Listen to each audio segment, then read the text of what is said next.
नमस्कार मंडळी, स्वागत आहे तुमचं माझ्या यूट्यूब चॅनलमध्ये. सर्वप्रथम मी देवपूजा केलेली आहे आणि देवपूजा केल्यावरती मन आपलं अगदी प्रसन्न होऊन जातं. आणि त्यानंतर मी माझा रोजचा ठरलेला हा दिनक्रम आहे. देवपूजा झाली की माझ्या छोट्या छोट्या मी रोपांना पाणी देते. बाल्कनीमध्ये आणि विंडोमधल्या माझ्या पूर्ण रोपांना मी पाणी देते. खूप मन प्रसन्न वाटतं. खरंच अशी सकाळ रोज असावी.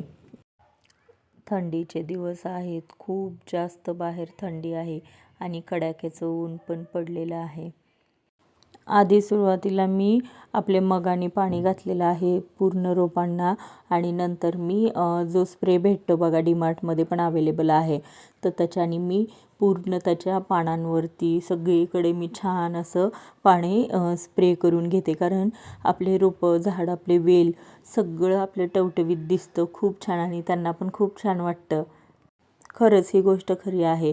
आपण जर आपले मुके प्राणी असतील किंवा हे आपल्या वनस्पती यांच्यावर आपण मनापासून प्रेम केलं तर खरंच आपल्या आयुष्यात खूप सकारात्मक गोष्टी घडतात आणि त्याचं आपल्याला रिवॉर्डमध्ये पण खूप चांगलं भेटतं. म्हणजे आपल्याला खरंच पुण्य लाभतं. कारण बघा आपल्याला हे वेली झाड आपल्याला नाहीच सांगू शकत की मला तहान लागली आहे किंवा अजून काही, पण आपण जर नियमाने उठलं त्यांना पाणी दिलं तर त्यांचा पण आशीर्वाद आपल्याला मिळतो. आणि मुक्या प्राण्यांवरती पण तसंच प्रेम करायचं. कारण त्यांना बोलता येत नाही, सांगता येत नाही, त्यांना भूक लागली किंवा काय. आपण असंच घरी किती अन्न वाया घालवतो. पण कधी बाहेर चालला तर तुम्हाला एखादं कुत्रं दिसेल किंवा काय म्हणजे त्याला श्वान पण म्हणतात, तर तुम्ही त्याला एखादा बिस्किट पुडा टाकू शकता किंवा घरामधील आपली एखादी पोळी नेऊ शकता. तर बघा मी बाल्कनीमध्ये तर पाणी दिलेलं आहे सर्व माझ्या रोपांना. आता मी विंडोमधील पण जे माझे रोपवेली आहेत त्यांना मी छान असं पाणी देऊन घेते. सकाळचं दृश्य किती छान असतं बघा ना, मन मोहून टाकतं. आणि आमच्या इकडे माहिती का सारखं धुके वगैरे पडलेलं असतं. आता खाली बघा आमच्या इथं असे डेज ठरलेले आहेत. त्या टाईममध्ये खाली फळांचा गाडा म्हणजे असं फ्रूट स्टॉल आणि व्हेजिटेबलचा स्टॉल लावलेला असतो. आणि खाली छान असं गणपतीचं आणि महादेवाचं मंदिर आहे. मी जात असते अधूनमधून, पण त्यावेळेस काही शूट इतका घ्यायला नाही जमला. मी नेक्स्ट टाईम नक्की तुम्हाला दाखवेल. आणि इथं मी एक माझा छोटासा कप्पा काढला होता आवरायला. कारण रोजचं ऑफिसचं काम, 2 मुलं, खरंच टाईम नाही भेटत. आणि माझी कशी नाईट शिफ्ट असल्यामुळे दिवसभर थोडा पण टाईम भेटला ना असं वाटतं बाबा झोपून जावं, पण झोपायला काही भेटत नाही. बाळ बसत नाही शांत. मग आत्ता माझं पिल्लू झोपलं होतं, एक बाळ शाळेत गेलं होतं. त्याच्यामुळे मग मी म्हटलं की रोज असंच पसारा होतो आहे तर काढू. माझ्याकडे भरपूर अशा म्हणजे वस्तू आहेत मेकअपच्या. म्हणजे मी इतकं यूज पण नाही करत, पण मला खूप हौस आहे घेऊन ठेवायची. तर मी छान असं सर्व कलेक्ट करते. म्हणजे जे व्यवस्थित आहे ते नीट ठेवते आणि जे खराब झालं आहे ते आता टाकून द्यायचं म्हणून मी बघते. नेल पेंट्स वगैरे खूप खूप आहेत माझ्याकडे छान छान कलर्सच्या. आणि आता त्याची शेल्फ लाईफ संपल्यावरती काही खराब झालेत ना त्या मी बाजूला काढत होते. आणि बघा इतका छोटासा तो डबा होता, पण त्यात इतकं सामान बसलं होतं, सगळं कसंही ठेवलं होतं मी. आणि खरंच घर पण आवरायला घेतलं ना खूप छान वाटतं. मी तुम्हाला माझ्या लहानपणीचा एक किस्सा सांगते. दसरा यायचा ना त्यावेळेस बघा, दसरा म्हणजे पसारा आपण जेव्हा काढतो, आवराआवरी करायला घेतो, त्यावेळेस आपल्या जुन्या पुराण्या वस्तू ज्या आपल्या आठवणीतल्या असतात त्या पण नकळत आपल्याला कुठेतरी भेटतात आणि त्याचा एक आनंद खूपच जास्त असतो. त्यामुळे मी बघा किती छान आवरून ठेवले तिथंच. आणि आता मी डोसा करायला तयारी करते आहे. कारण सकाळी बाळाचं आपल्या शाळा असते ना लवकर, त्यामुळे आमचं पिल्लू स्कूलला गेल्यावरतीच आमच्या नाश्त्याची तयारी होते. आणि त्याआधी मग मी देवपूजा करून घेतलेली असते, झाडांना पाणी वगैरे देते, बाकीचं बाळाचं पाहते थोडंफार. आणि मग आता मिस्टर बाळाला सोडून आले आहेत म्हणजे माझ्या मोठ्या मुलाला स्कूलला. मग आता डोसे बनवते आहे मी. सुरुवातीला मी घरीच पीठ भिजवून ठेवायचे डोस्याचं, पण आता सहसा इतका टाईम भेटत नाही. आणि टाईम येण्यापेक्षा पण मी दरवेळेस मी शॉपिंग करायला म्हणजे आपली ग्रोसरी आणायला जाते आणि उडीद डाळ विसरते. आणि डोसे किंवा इडली हे रेशनच्या तांदळाचेच खूप छान बनतात. मग आता इतक्यात कुठून आणणार ना, रेशनचं तांदूळ वगैरे नाही वापरत आम्ही. त्याच्यामुळे मग मी आता इन्स्टंट बॅटर मागवते इडली डोसाचं. हे तुम्हाला कुठे पण अवेलेबल आहे, म्हणजे तुम्ही शॉपमधून पण आणू शकता, पण मी हे फ्लिपकार्ट, इन्स्टामार्ट आणि ब्लिंकिटवरूनच ऑर्डर करते. 10 मिनटात छान असं आपल्या घरी फ्रेश फ्रेश येतं. तर तुम्ही बनवले आहे का याचं डोसा किंवा इडली? मला सांगा. खरंच चवीला खूप छान आहे. फर्मेंट केलेलं पीठ असल्यामुळे आपल्या शरीराला खरंच याचा खूप फायदा असतो. छान असं पचतं. ज्यांना वजन पण कमी करायचं आहे ना, त्यांनी डोसा खाल्ला तरी चालेल, पण साधा डोसा खायचा. जास्त तेलकट तुपकट नाही खायचा. नॉर्मल असा फक्त डोसा करायचा, बिना तेलाचा किंवा कमी तेलाचा, आणि ते तुम्ही खाऊ शकता. खोबऱ्याच्या चटणीची रेसिपी बघा, मी आधी पण ज्यावेळेस इडली बनवली ना त्यावेळेस सांगितलेली आहे. तरीही मी तुम्हाला इन शॉर्ट एकदा सांगते. मी ज्यावेळेस पण खोबऱ्याची चटणी बनवते ना, तर मी फ्रेश आपलं म्हणजे नारळ आणते, फोडते आणि त्याचं खोबरं काढते आणि छान स्वच्छ धुवून घेते. बारीक काप करते त्याचे तुकडे, म्हणजे मिक्सर आपला खराब होऊ नये. आणि मिक्सरमध्ये आपल्या कोथिंबीर, हे खोबरं, अद्रक, थोडंसं लसूण आणि चवीपुरतं मीठ आणि थोडीशी साखर टाकून मी छान असं वाटून घेते. आणि मग आपल्याला हवं तसं त्यात पाणी ॲड करून घ्यायचं. म्हणजे आपल्याला सरबरीत हवी आहे की पूर्णच आपल्याला घट्ट हवी आहे किंवा खूप जास्त पातळ हवी, तर त्यानुसार तुम्ही पाणी ॲड करा. छान असं आपल्याला तेलामध्ये जिरे मोहरीचे म्हणजे तडका देऊन घ्यायचा आहे आपल्याला चटणीसाठी. चटणी आपली खूप छान बनते बघा तुम्ही, आणि एकदम टेस्टी लागते. आणि ओलं खोबरं, आपलं ताजं खोबरं असल्यामुळे खूप छान चव लागते चटणीची. आणि डोसा चटणी कॉम्बिनेशनच खूप छान आहे. आणि मी बटाट्याची पण भाजी केलेली आहे. पिवळा बटाटा असतो ना, जे डोस्यामध्ये खातो, पण मी बाळाला टिफिनसाठी केलं होतं. तेच मी म्हणजे बाळ खाऊ शकता डोस्यासोबत.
प्रत्येकाची चटणी बनवायची पद्धत वेगवेगळी आहे. तर तुम्ही कशा पद्धतीने चटणी बनवता हे मला कमेंटमध्ये सांगा.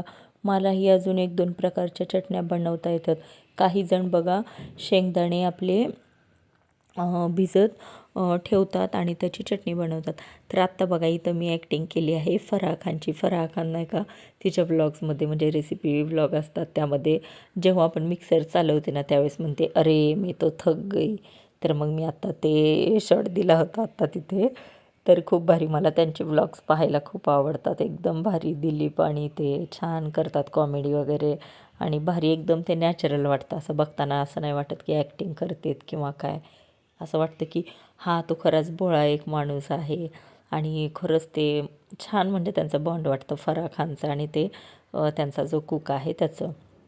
नंतर बघा इथं मी फिरवून घेतलेली आहे चटणी आणि बघा मिक्सर ना जिथल्या तिथे स्वच्छ ठेवायचा. म्हणजे कसं आपण बरेच जण आणि सुरुवातीला मी पण आपला जो कट्टा आहे ना किचन कट्टा त्याच्यावरतीच मी मिक्सर ठेवायचे आणि जेव्हा पण आपण स्वयंपाक करतो तर तेल फोडणी त्याची उडल्यामुळे पूर्ण तेलकट आणि खूप घाणेरडा असा झाला होता मिक्सर. त्यामुळे मी तेव्हापासून मिक्सरवरती अजिबात ठेवत नाही. त्याच्यासाठी एक मी सेपरेट कप्पा बनवून घेतलेला आहे. तर मी मिक्सर तिथं ठेवते. म्हणजे सारखा सारखा ते पुसायची करायची काहीच गरज नाही. जेव्हा आपण काढतो कधीतरी आठवड्यातून एकदा स्वच्छ केला तरी तो छान राहतो. कारण तो सेपरेट ठेवलेला असतो. कट्ट्यावरती तुम्ही पण नका ठेवू कारण खूप तेलकट आणि खराब होतो. मग ते घासत बसा पुसत बसा मग मिक्सर खराब होईल. त्याच्यासाठी सुरुवातीपासूनच व्यवस्थित ठेवायचा आणि व्यवस्थित वस्तू वापरायच्या.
बघा तुम्ही डोसा बॅटर खूप छान आहे. तर डोसा माझा खूप छान बनला आहे आणि मी सुरुवातीला त्यामध्ये थोडंसं 1 छोटा चम्मच असं त्यात मीठ ॲड केलेलं आहे. कारण कसं त्यामध्ये मीठ नसतं, असं सप्पक असं ते बॅटर असतं. मग त्याच्यामुळे मी मीठ ॲड केलेलं आहे. आणि तुम्हाला जर डोसा म्हणजे एकदम असा कागदासारखा हवा असेल तर तुम्ही थोडंसं त्यामध्ये पाणी पण ॲड करू शकता. पण त्याने पोट नाही भरत, म्हणून मी ॲज इट इज जसं पीठ आहे तसंच वापरते, थोडंसं मीठ त्यामध्ये ॲड करून. बघा तुम्ही डोसा आपला इतका छान झाला आहे, फक्त तुम्ही बघा त्याचं टेक्स्चर बघा. आणि टेस्ट तर इतकी भारी ना, सुरुवातीला मी हसबंडलाच देते, कारण तुम्हाला माहिती आहे लग्न झाल्यावरती पहिलं आपल्याला नवऱ्यांनाच खाऊ घालावं लागतं गरम गरम, आणि नंतर आपल्या छोट्या पिल्लांना. लग्नाआधी कसं असतं ना, आपण आपल्या घरात सगळ्यात आधी जेवतो, म्हणजे आपल्याला आपली आई भरवते पहिल्यांदा. म्हणजे लग्न झाल्यावरती कसं आपल्याला सवय लागते नाही का, की नाही पहिलं माझ्या फॅमिलीचं पोट भरलं पाहिजे, त्यांना आपण गरम गरम दिलं पाहिजे. एक काळ असा होता की आपण थंड अजिबात खात नव्हतो मम्मीकडे असताना. म्हणजे आपल्या माहेरी आपण किती नाटक करायचो, आवडीचं जर खायला नसेल तरी आपण चिडचिड करायचो, जे हवं ते हवंच. पण जेव्हा आपलं लग्न होतं तेव्हा आपण ॲडजस्टमेंट करायला शिकतो, किंवा आपल्या स्वभावात पण चेंजेस होतात. आपण आपल्या मम्मी पप्पांच्या घरची राजकुमारी असेल तरीही आपल्याला आपल्या सासरी काम करावंच लागतं, आणि हे प्रत्येक स्त्रीच्या आयुष्यातच असतं. आणि त्यात पण समाधान मानायचं की जाऊ दे, आपल्याला म्हणजे कोणाला सर्वांना सांभाळायची आपल्यामध्ये पण देव ताकद देतो आपलं लग्न झाल्यावरती. त्यामुळे प्रत्येक गोष्टीला निगेटिव्ह वेने न बघण्यापेक्षा प्रत्येक गोष्टीतून आपण पॉझिटिव्हच विचार केला पाहिजे. तर बघा डोसा किती छान बनलेला आहे. तुम्हालाही आवडत असेल ना डोसा खायला, मला सांगा तुमची पद्धत कशी आहे. आणि मी तुम्हाला डोस्याचं पिठाचं प्रमाण पण सांगू शकते, कसं आपण घरी बनवायचं. समजा तुम्हाला खूप जास्त म्हणजे घरात 5 जण आहेत तर त्यांच्याप्रमाणे बनवायचं असेल तर तुम्ही काय करायचं, 3 वाटे तांदूळ आणि 2 वाटे उडीद डाळ चांगलं 9 ते 8 तास भिजत ठेवायचं. 9 ते 8 तास झाले की मिक्सरमधून जास्त बारीक पण नाही जास्त जाड पण नाही, असं म्हणजे मधोमधच जे वाटता येईल तसं वाटायचं. म्हणजे आपण बोटावरती ते घेऊन असं थोडंसं खरखर लागलं पाहिजे. आणि मग रात्रभर असं गच्च डब्यात एका भरून ठेवायचं, तर फर्मेंट होतं ते खूप छान पीठ. आणि बघा तुम्ही खूप छान त्याचे डोसे पण बनतात, इडली पण बनतात. पण आता शहरात तुम्हाला पण माहिती आहे आपल्याला ऑफिस असतं, बाकीचे बरेच कामं असतात, तर त्यामुळे मग तुम्ही हे पण इन्स्टंट बॅटर मागवू शकता. वेळ पण वाचतो आणि बाकीचा त्रास पण कमी होतो. आणि तुम्ही माझ्या चॅनेलवर नवीन असाल तर प्लीज माझ्या चॅनेलला सबस्क्राईब करा. मी खूप मेहनत करते आहे, ऑफिस आहे, छोटे मुलं आहेत, सगळ्यातून मला एक स्वतःची खरंच ओळख निर्माण करायची आहे आपल्या सोशल मीडियावरती. त्याच्यामुळे मला यूट्यूब माझं खूप स्वप्न होतं व्लॉगिंग करायचं, त्याच्यासाठी मी हे करते आहे. रेसिपी व्लॉग पण टाकते आहे, किंवा मी ट्रॅव्हलिंग व्लॉग, आणि मी कधीतरी लाईव्ह पण येणार आहे. पण प्लीज माझे सबस्क्रायबर पूर्ण व्हायला हवेत. आत्ता फक्त 10च आहेत. ज्यांनी कोणी मला सबस्क्राईब केले त्यांचे मनापासून आभार.